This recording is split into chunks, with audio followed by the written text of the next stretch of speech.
Hi, welcome to our channel. Mess point ద్వారా famous అయిన కుమారి aunty కోసం మనందరికీ తెలిసిందే. అయితే ఈ కుమారి ఆంటీని పోలీసులు ఫాలో అవుతున్నారు అని ఒక విషయం తెలిసింది. ఏ విధంగా ఫాలో అవుతున్నారు ఏంటి అనే సమాచారం విశ్లేషకులు శ్రవణ్ కుమార్ గారిని అడిగి తెలుసుకుందాం. Hello sir. హలో అండి. రీసెంట్గా మనము మెస్ పాయింట్ కుమారి ఆంటీ ఎన్నో వార్తలు విన్నాము. ఈ మధ్యకాలంలో మాకు తెలిసిన ఒక విషయం ఏంటి అంటే ఆంటీని పోలీసులు ఫాలో అవుతున్నారు. అయితే అది ఏ విధంగా ఫాలో అవుతున్నారు ఏంటి అనే విషయాలు మీరు తెలియచేయండి. ఎస్ అండి, మాదాపూర్ ప్రాంతంలో ఐటీసీ కోహినూరు ప్రాంతంలో ఆ దగ్గరలో ఒక మామూలు మెస్ పాయింట్ కర్రీ పాయింట్ లాంటిదే చెప్పవచ్చు. ఇంటి దగ్గర ఏదో 4 రకాల కూరగాయలు వండుకొని వచ్చి భోజనం టైంకి అమ్ముకొని వెళ్ళేవారు. ఈ హైదరాబాద్లో చాలా పాయింట్లు చాలా దగ్గర ఉన్నాయి. ఇట్లా పొద్దున్నే టిఫిన్లు అయితే గతంలో మనం సైకిల్ ఇడ్లీలు అంటాం, కానీ ఇప్పుడు అది టీవీఎస్గా, అంటే సైకిల్ ఒకరు ఓరబడతారు, టీవీఎస్ మీద ఆ ఇడ్లీ వడ దోశ 4 పదార్థాలు టిఫిన్స్ పెట్టుకొని ఈ హైదరాబాద్ మొత్తం కూడా ఎక్కడెక్కడో రకరకాల పాయింట్ల వద్ద అమ్ముకొని తింటుంటారు. అది టిఫిన్ సెక్షన్. ఇంకా భోజనానికి వచ్చేస్తే అప్పటికప్పుడు ఆటోలోనో ట్రాలీ ఆటోనో ఏదో ఒక ఆటోలో తీసుకొచ్చుకోవడం, లేదా దాన్నే హోటల్గా మార్చుకొని చిన్నపాటి హోటల్గా పెట్టుకొని రోడ్ సైడ్ స్ట్రీట్ ఫుడ్గా అమ్ముకుంటూ జీవన ఉపాధి కలిగిస్తున్న వాళ్ళు చాలామంది ఉన్నారు. అలాంటిదే ఈ కుమారి ఆంటీ పాయింట్.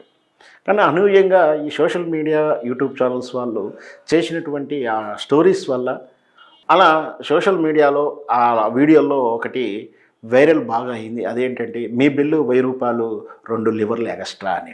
ఈ డైలాగ్ ఎందుకు దీంట్లో గొప్పతనం కూడా ఏం లేదు, కానీ అనూహ్యంగా ఆ వీడియో వైరల్ అయినతో ఆ డైలాగ్ బాగా ఫేమస్ అయింది. దాంతో ఆ ఫేమస్ అయింది కాస్త ఇంకా ఫేమస్ అయింది. అప్పుడు వరకు 20-30 యూట్యూబ్ ఛానల్ చేస్తే ఇప్పుడు దాన్ని ఒక 1000 యూట్యూబ్ ఛానల్ మీద పడిపోయి రోజు ఇంటర్వ్యూలు చేయడం, జనం కూడా దూర ప్రాంతం నుంచి, అంటే రాజమండ్రి లాంటి వైజాగ్ నుంచి కూడా ఆ కుమారి ఆంటీ దగ్గర భోజనం చేస్తానికి వచ్చామని కూడా కొందరు చెప్తున్నారు. అది నిజమాబద్ధం వేరే అయినప్పటికీ వాళ్ళ ఒపీనియన్ అడిగేటప్పుడు పబ్లిక్ టాక్స్లో చెప్తున్నారు. ఆమె మనం చూసాం వీడియోలో కూడా, ఆమె దిగుతుంటే ఒక వీఐపీ కోసం వెయిట్ చేస్తున్నట్టు, ఆమె దిగగానే ఆ వెహికల్ రాగానే కేరింతలు కొడుతున్నారు. ఇదంతా వేరం వెళ్ళి అని అనుకున్నా కూడా అదొక క్రేజ్గా చూడాలి మనం. ఇంతవరకు బాగానే ఉంది. అయితే ఈమె ఇక్కడ ఆ ప్రాంతంలో రోడ్ సైడ్ అమ్మడం, ఇక్కడ ట్రాఫిక్ ఇబ్బంది అవ్వడం, ట్రాఫిక్ వాళ్ళు వచ్చి అబ్జెక్షన్ చెప్పడం, అసలు షాప్ తెరవడానికి అవకాశం లేదంటూ ఆ పాయింట్ని మూసేయడానికి ప్రయత్నం చేయడం, మూసివేశారు కూడా. అనూహ్యంగా మరి ఏ విధంగా రేవంత్ రెడ్డి గారికి సమాచారం తెలిసిందో, ఇన్ఫ్లుయెన్స్ అయ్యాడా, ఎవరన్నా రికమెండ్ చేసాడా, రకరకాల వాదనలు ఉన్నాయి దాని మీద కూడా. మొత్తం మీద మరుసటి రోజే రేవంత్ రెడ్డి గారి జోక్యంతో అది ఓపెన్ అయింది. ఆ తర్వాత హ్యాపీగా కూల్గా వెళ్తూ ఉంది. కుమారి ఆంటీ ఏదైతే చెప్పిన డైలాగ్ ఉందో, మీ బిల్లు 1000 రూపాయలు 2 లివర్లు ఎక్స్ట్రా, ఇది బాగా వైరల్ అయింది. కాబట్టి మనం కొన్ని సందర్భాలు ఏంటంటే బాగా క్యాచీగా ఉన్న దాన్ని తీసుకొని పబ్లిసిటీ చేసుకోవడానికి క్యాప్షన్స్గా వాడుకోవడం, యాడ్స్ ఇచ్చుకోవడంలో గారు కూడా అవి వాడుతుంటారు. కొన్ని సందర్భాలు సినిమా డైలాగ్ కూడా వాడుతూ ఉంటారు. అలాగే మన తెలంగాణ పోలీసులు ఈరోజు పోస్ట్ చేసిన ఒక పోస్ట్ క్యాప్షనే అది, మీ బిల్లు 1000 రూపాయలు యూజర్ చార్జ్ ఎక్స్ట్రా ఉన్నాయి, please check follow traffic rules అంటూ వాళ్ళు ట్వీట్ చేయడం జరిగింది. అంటే ఏంటంటే మీకు ఆల్రెడీ 1000 రూపాయలు పెనాల్టీ ఉంది, యూజర్ చార్జెస్ ఉన్నాయి, ఇంకా అయినా కూడా మీరు హెల్మెట్లు పెట్టుకోవట్లేరు, ట్రాఫిక్ రూల్ ఫాలో అవుతలేరు అంటే ఒక అవేర్నెస్ క్రియేట్ చేయడానికి కుమారి ఆంటీ క్యాప్షన్స్ వాడుకోవడం జరిగింది. సో అంటే పోలీసులు కూడా ఏంటంటే ఈ చర్చలోకి వచ్చింది. ఎప్పుడైతే ఈ పోస్ట్ పెట్టామో చర్చలోకి వచ్చి ఉంటే ఆటోమేటిక్గా నిన్నటిదాకా మనకు తెలుసు తెలంగాణ పోలీసులు పెనాల్టీస్ని డ్రైవ్ నిర్వహించారు. 80% డిస్కౌంట్, 20% మన పెనాల్టీ స్వీకరించినాయి. కొన్ని భారీ వాహనాలకు 15% డిస్కౌంట్, కొన్నిటికి 30% డిస్కౌంట్ వచ్చాయి. మొత్తం మీద 80% పెనాల్టీస్ రికవర్ చేసుకోగలిగారు.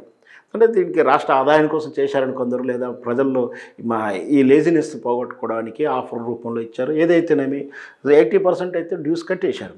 ఆయన కూడా కొందరు ఇంకా ఉన్నారు, వాళ్ళ దృష్టిలో చూసుకోవచ్చు. నెక్స్ట్ మళ్ళీ ఫర్దర్ కూడా మళ్ళీ పెనాల్టీస్ కట్టుకోకుండా ముందు ట్రాఫిక్ రూల్స్ పాటించండి. అంటే మీరు పెనాల్టీ ఉంటుంది, మళ్ళీ యూజర్ చార్జ్, జిఎస్టీలు ఇవన్నీ ఉంటాయి. కాబట్టి అదైతే డైలాగ్ బాగుందో దానివల్ల క్యాచీగా ఉంటుంది అంటూ ఒక పోస్ట్ ట్విట్టర్లో పోస్ట్ చేశారు. అది కాస్త వైరల్ అయింది, చర్చలోకి వచ్చింది, మంచి రిజల్ట్ కూడా వచ్చిందని చెప్పొచ్చు. ఈరోజు మనం చర్చిస్తున్నామంటే కుమారి అంటే డైలాగు పోలీసు వాళ్ళు పెట్టడం, మళ్ళీ ట్రాఫిక్ రూల్స్ మనం పాటించాలి అని ఒక అవేర్నెస్ అయితే ప్రజల్లో కలుగుతుంది. మంచి ట్వీట్ చేశారు. మన తెలంగాణ పోలీసులు ఏదైనా సరే మొదటి నుంచి కూడా ఒక కేసును డిడక్ట్ చేయడంలో కానీ, ఓ టెక్నాలజీని అడాప్ట్ చేయడం కానీ, ప్రజల్లో ఈ అవేర్నెస్ ప్రోగ్రామ్ క్రియేట్ చేయడం కూడా ఇది సామాన్య విషయం కాదు. పబ్లిక్లో అవేర్నెస్ రీచబుల్గా తీసుకెళ్లాలంటే అది ఈజీ అయిన విషయం కాదు. అందుకే దారిలో పోయే వాళ్ళు కూర్చోబెట్టి వినిపిస్తే వినరు. డ్రింక్ అండ్ డ్రైవింగ్ కౌన్సిలింగ్ బట్టి సహజంగా రావట్లేరు. సో ఇట్లా తెలంగాణలో మంచి టెక్నికల్ అప్డేట్ చేసుకోవడం విషయంలో కానీ, ఈ అవేర్నెస్ ప్రోగ్రామ్ చేయడంలో కానీ, క్రియేటివ్ ఐడియాస్లో వెళ్ళడం కానీ ముందుంటారు. మరొకసారి ప్రూవ్ చేసుకున్నారు తెలంగాణ పోలీసులు, హ్యాట్స్ ఆఫ్ దీనికి.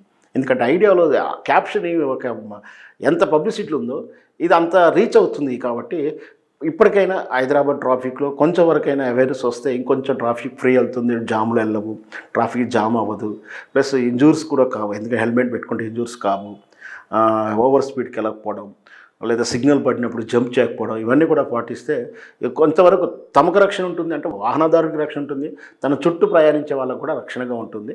సో తెలంగాణ పోలీసులు చేసిన ఈ పనికి మాత్రం అభినందించవచ్చు మనం. Thank you sir. Thank you అండి.